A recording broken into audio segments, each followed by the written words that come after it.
Cartoon ও রূপকথার চরিত্রকে পুতুল নাচের মাধ্যমে দর্শকদের সামনে উপস্থাপন করেছেন ফিলিস্তিনি শিল্পী আবেদ এসালাম আবদো। তার মতে পুতুল নাচ শিশুদের মনস্তান্ত্রিক বিকাশে সহায়তা করে। যুদ্ধবিধ্বস্ত দেশটিতে পুতুল নাচ ও থিয়েটার একদিন আরও বিকশিত হবে এমনটাই আশা আবদোর। জেরুজালেমের বাসিন্দা আবেদ এসালাম আবদো টিনের ক্যান, তুলা ও কাঠ দিয়ে বিভিন্ন ধরনের পুতুল তৈরি করে শিশুদের বিনোদন দিয়ে থাকেন।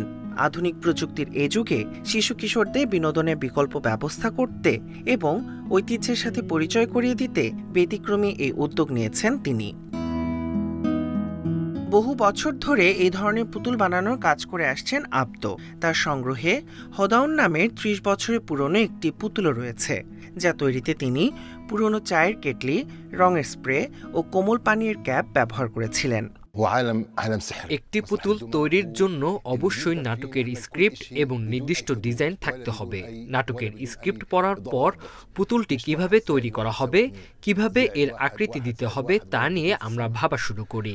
কিছু পুতুল সুতা দিয়ে নিয়ন্ত্রণ করা হয়, আবার কিছু পুতুল লাঠি দিয়ে নিয়ন্ত্রণ করা হয়। যখন পুনর্ব্যবহৃত পুতুলের প্রয়োজন পড়ে তখন এই পুতুলগুলো পুনর্ব্যবহারও করা হয়।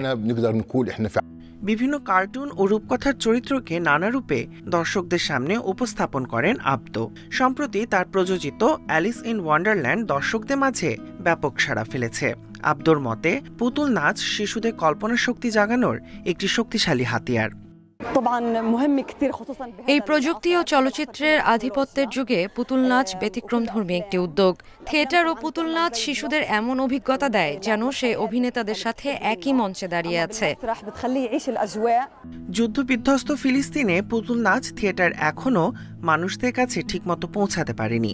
ইসরায়েলি বাহিনীর বিভিন্ন বিধিনিষেধ আরোপ ও চেকপয়েন্ট বসানোর মাধ্যমে জেরুজালেমকে পশ্চিম তীর থেকে বিচ্ছিন্ন করার চেষ্টা চালাচ্ছে।